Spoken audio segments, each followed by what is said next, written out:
नहीं चाहते हैं कि 10 लाख लोगों को रोजगार मिले? आप पूछते हैं कैसे दोगे?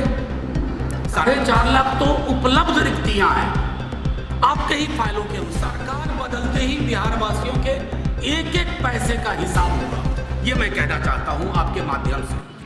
एक भरोसा था कि हम अलग अलग राजनीतिक दलों में भले हों, लेकिन हमारी कोशिश होनी चाहिए कि बिहार और बिहारियों के सरोकार को हम कितना पुख्ता कर पाते हैं। उसमें मैं समझता हूं कि हमारे विपक्ष के लोग, हमारे जो सत्ताधारी दल हैं, जदयू हो, भाजपा हो, वो थोड़ी कंजूसी दिखा रहे हैं। क्या आप नहीं चाहते हैं कि 10 लाख लोगों को रोजगार मिले?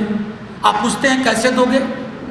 4.5 लाख तो जो बार बार नेता प्रतिपक्ष तेजस्वी जी कह रहे हैं, 4.5 लाख तो उपलब्ध रिक्तियां हैं आपके ही फाइलों के अनुसार।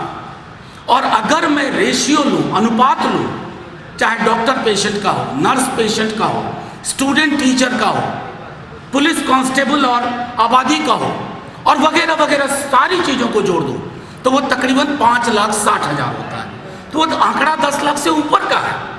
आप कहते हो कैसे होगा? साहब, पॉलिटिकल विल चाहिए। आप में पॉलिटिकल विल की कमी है, आप थकान की ढलान पे हैं। आप कह दीजिए आपसे नहीं हो रहा है। पैसों की रही बात, विल सबसे बड़ी चीज होती है। पैसे मैनेज हो सकते हैं।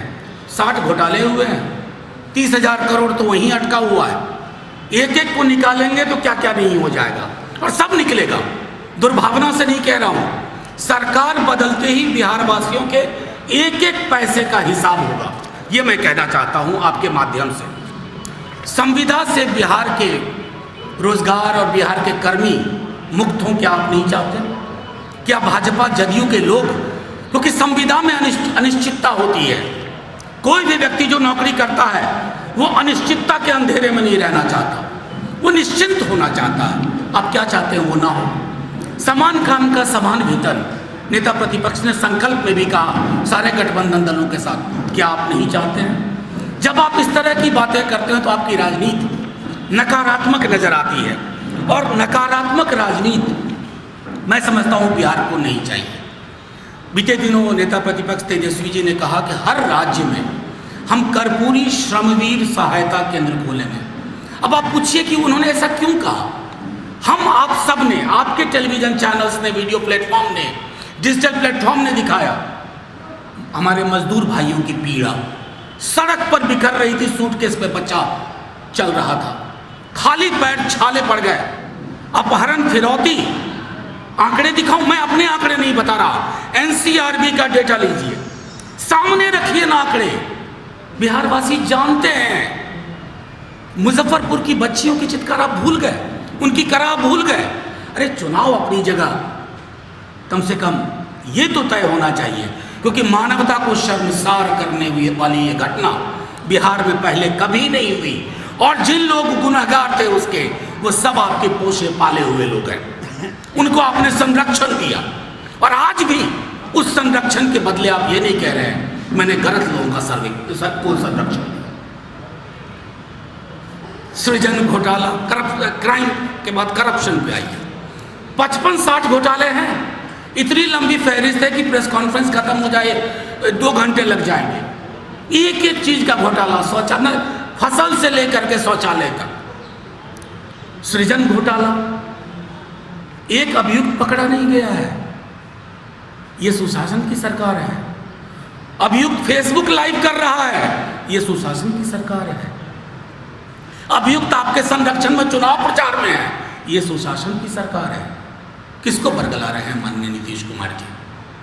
मैंने पहले भी कहा कि राजनीति में थकन का अवसर होता है। वो थकन आपकी नीतियों, आपकी नीयत, आपकी कार्यशैली, आपकी कार्य पद्धति में परिलक्षित हो रही है। मैं जब नेता प्रतिपक्ष ने कहा कि ऐसा करेंगे हम, स्किल सर्वे के बारे में आप सब जानते हैं, बहुत प्रचार हुआ। कहा गया कि 5300 रुपये उस काल में प्रति व्यक्ति खर्च किए गए।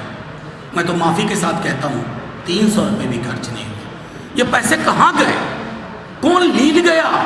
जमीन निकल गई या आसमान निकल गया? ये तो बताना होगा मुख्यमंत्री जी को।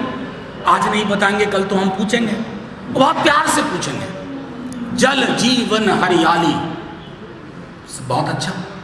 हम सुनते थे कि भ्रष्टाचार का पौधा होता है, आपने तो पौधों में भ्रष्टाचार कर दिया। कितने लगे, एक्चुअल कितनों की गणना हुई, तो कुल मिला करके। और तीसरा सी, कम्युनलिज्म, इस पर तो आप लोग सवाल पूछ लीजिएगा तो मजा आ जाएगा। 2-3 बिंदु थे जिस पर कहते थे कि मैं टस से मस नहीं होऊंगा, इस पर कोई समझौता नहीं हो सकता। सर झुकाते हुए सजदे में गिर गए, बादशाह के सर झुका के सजदे में गिर गए, कह दिए कि नहीं, जो आपने किया मंजूर। तो 3 सी की हकीकत यह है, और बिहार इस हकीकत से वाकिफ है। साथियों, इस प्रेस कॉन्फ्रेंस का उद्देश्य हमारा था कि हम नेगेटिव कैंपेन नहीं चाहते। बिल्कुल बहुत कोशिश कर रहे हैं, ये बहुत कोशिश हो रही है भाजपा जदयू की तरफ से कि कैंपेन जो हो ना, बिहार के मुद्दे पे ना हो, बिहारियों के सरोकार पे ना हो, उनकी भुखमरी पे ना हो, उनके रोजगार पे ना हो, कृषकों के सरोकार पे ना हो, महिलाओं की सुरक्षा पे ना हो। शमशान में विवाह के गीत मत गाइए नीतीश जी और भाजपा के लोग। हम इस मौजूदा हालत को कंप्लीट उसमें तब्दीली चाहते हैं और उसी दिशा में काम कर रहे हैं। आपका टोटल सुबह से शाम आप नेगेटिव बातें करते हैं, तू तड़ाक की जुबान में। हम कभी नहीं, हम शालीनता चाहेंगे। चुनाव हैं, आएंगे जाएंगे, सरकार हमारी बनेगी, लेकिन अपने प्रतिपक्ष के लोगों के लिए ये जुबान कभी नहीं बोलेंगे कि तू तड़ाक। ये बिहार की जुबान ही नहीं है। मगही हो, भोजपुरी हो, अंगिका हो, मैथिली हो, कोई भी जो भाषा है, बज्जिका हो, उसमें तू वो ऐसा करता है, वो ऐसा बोलता है, ऐसा नहीं करते। एक दिन प्रेस कॉन्फ्रेंस कर रहे थे माननीय मुख्यमंत्री जी, नायब साहब भी थे, सुशील मोदी जी उनके। नायब साहब ने कहा सुल्तान से कि 10 लाख वाली बात भी बोल दीजिए, सारे वीडियो चैनल्स पे आया। उन्होंने यूं करके कहा कि हास्यास्पद है, अगर युवाओं को रोजगार मिलना हास्यास्पद है तो आपकी राजनीति का अवसान हो गया। अगर संविदा कर्मियों को नियमित करना अगर हास्यास्पद है, आपकी राजनीति का अवसान हो गया।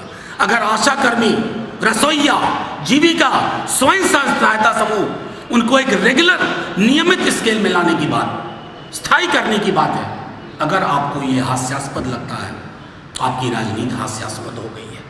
अगर आपको नियोजित शिक्षकों के सरोकार को शामिल करना, उस पर कमिटमेंट करना नेता प्रतिपक्ष की तरफ से, अगर आपको हास्यास्पद लगता है, आपकी राजनीति बिल्कुल उस मुहाने पे पहुंच गई है जहां अंधा कुआं है।